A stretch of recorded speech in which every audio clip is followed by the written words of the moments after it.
Hi, this is Melanie DewBerry, and thank you for being with me again. I so appreciate that. Love for you to comment on Facebook. You know I love to interact with you. I'd actually like for us to have ongoing conversations. And if you follow me on Instagram, and I hope that you actually start to come over to Instagram, I'm going to be having much more integrative and ongoing conversations on Instagram than I do on Facebook. In fact, I'll still post these videos on Facebook, but I'm going to have more deliberate conversation on Instagram very soon. And I'd love for you to be in the conversation with me. So please, same name, Melanie DewBerry, just find me over there. Okay. So I wanted to tell you a little story. So I don't know if you can see these beautiful hawk feathers. Aren't they like amazingly gorgeous? I mean, I just like amazingly gorgeous, right? Beautiful hawk. And so we have hawks here flying around all the time, and I love them. I believe they're a totem for me. Sometimes when I dance at one of our ceremonies, I'll wear, the hawk feathers in my hair as a way of honoring the hawk, and I'll fan myself with eagle feathers. But I love the hawk. And so that may look weird to you, but you got to remember I'm indigenous. So this is what we do. What happened is I was driving home with my husband early the other day from our gym class, and I saw this dead hawk on our freeway. So it's a 2-lane freeway. It's not like a real freeway. It's more like a highway. And I said, "Oh, honey, you got to turn around. You got to turn around." And so he turned around, and I felt so bad. I always feel so bad when I see an animal dead, whether it's a deer or raccoon or whatever it is, because I know we're moving too fast for nature. Nature doesn't rush, It's not in our nature to rush, but because we believe and participate in the time-space continuum, we let it run us. And so when we do that, we hurt ourselves, we hurt nature, and we hurt the world because we're trying to beat the clock, which is kind of silly. And I say that not in judgment. I'm really praying about the time-space continuum because I don't want to belong to it anymore. I can't belong to it anymore. The whole idea of watching time is actually making me a little ill. And I don't mean physically ill, I mean psychically. Anyway, so I see this beautiful hawk, and I say to my husband, I have to go pray for that hawk. I have to apologize to that hawk for our selfishness and our inability to slow down, to see nature was coming so close to us. Not us literally, but whoever was driving.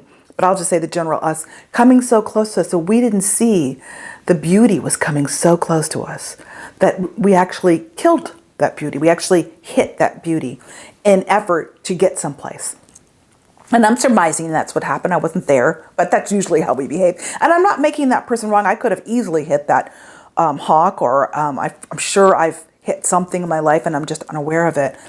And so I prayed over that hawk, and I gave it tobacco, and I asked for forgiveness. And I really tried to stay in that perspective, perhaps, and this isn't just a feel better kind of perspective. It's a possible outcome that maybe this hawk was giving its life to someone. Maybe this hawk was ready to move on into the spirit world.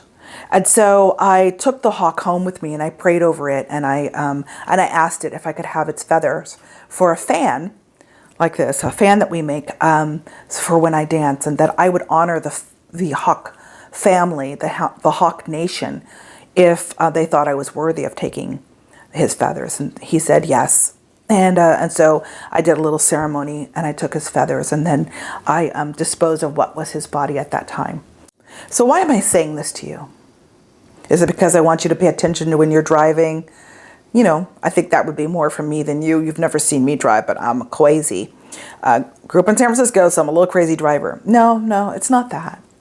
I think it's more ethereal, more maybe even sublime than that. And that is that in death, there is reincarnation of beauty is possible. So yesterday was the anniversary of the death of my mother.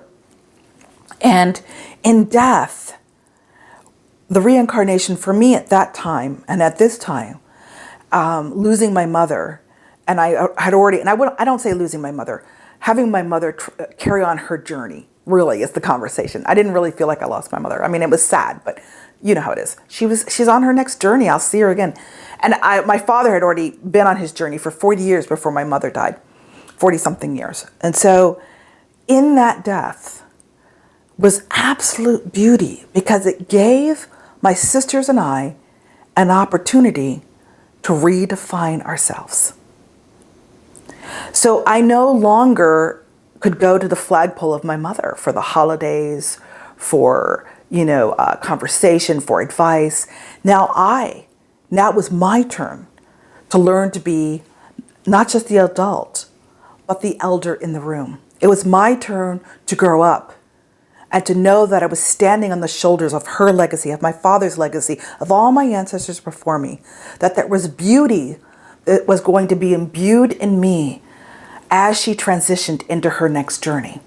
I could have wailed and cried for days and months and years, and that's fine. It's absolutely fine to cry as you see someone carry on their journey and to feel their physical absence.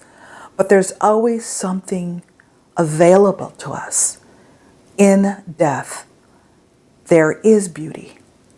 As horrible as it may sound, some of the ways that we have heard people's lives that end, in time, there is beauty. And I hope you wear it like a feather in your hair. Ehe matak yase.